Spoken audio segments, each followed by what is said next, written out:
उठा जलसेचन प्रकल्प अंचल में अणधान फसल विविधकरण अंतर्गत समस्त अंशीदार दक्षता वृद्धि और सचेतनता कार्यक्रम अनुष्ठित। आज गुणपुर लक्ष्मी नृसिंह हॉल ठारे कृषि और कृषक सशक्तिकरण विभाग सहायता बृहत जलसेचन प्रकल्प अंचल में अणधान फसल विविधकरण योजना संबंधी एक दक्षता वृद्धि और सचेतनता कार्यक्रम अनुष्ठित हो जाइछि।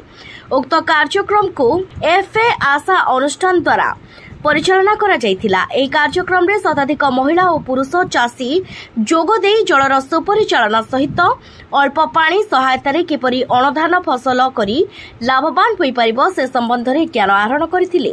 प्रथमे मंचासीन अतिथि माने प्रभु जगन्नाथଙ୍କ निकटरे प्रदीप प्रज्वलन करी कार्यक्रम आरंभ करथिले। मंचासीन अतिथि माननकु उत्तरीय देई सम्मानित करा जायथिला। परे आशा अनुष्ठान रो कोडी कोडी कलाकार माननक द्वारा सुंदर आदिवासी नृत्य परिवेषण करा जायथिला।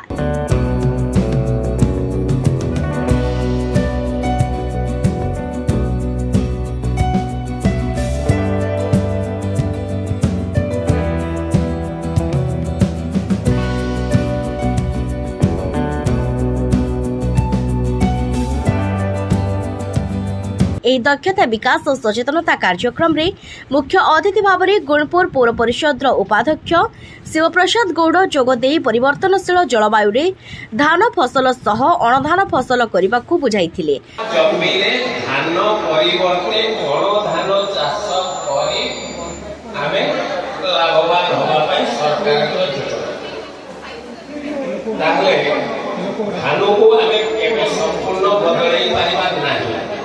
कहीं धान जो खालुआ जमी रही धान चाष केवल धान चाष से जमी करहब तेणु उच्च और मध्यम जमी धान चाष नक अणधान चाष करने सरकार योजना।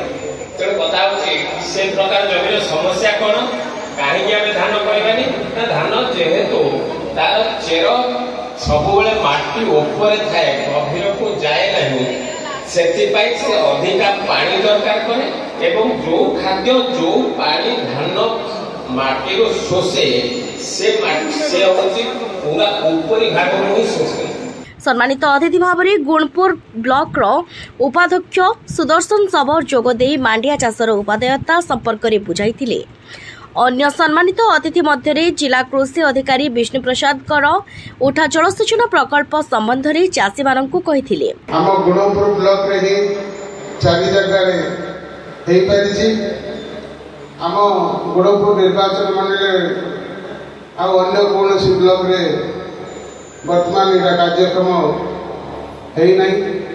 हम गुणपुर ब्लॉक रो भीमपुर जलतार नवागा एवं गद्यापड़ा एवं जगन्नाथपुर यही 4 जगह रे आमर मेगा प्रोजेक्ट कार्यकारी हो चालू रही।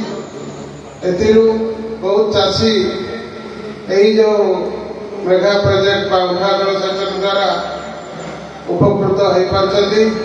State manager SPMU Ravindra Kumar Paikray दक्षता संबंध में बुझाइथिबा बेले technical consultant CDP Sachidanand Panda कृषक मानक सचेतनतार वार्ता देथिले। कार्यक्रम मुख्य उद्देश्य है उठा जलसेचन प्रकल्पर पानी को चाषी किपरि सुपरिचालना करी अधिक अमल करि परिबे से कार्यक्रम को भाग्यश्री मल्लिक संयोजना करुथिबा बेले गुणपुर रामनागुड़ार समस्त कृषि कर्मचारी सहयोग करथिले। गुणपुर उपखंडरू बिरंची प्रसाद रिपोर्ट दिगंत न्यूज।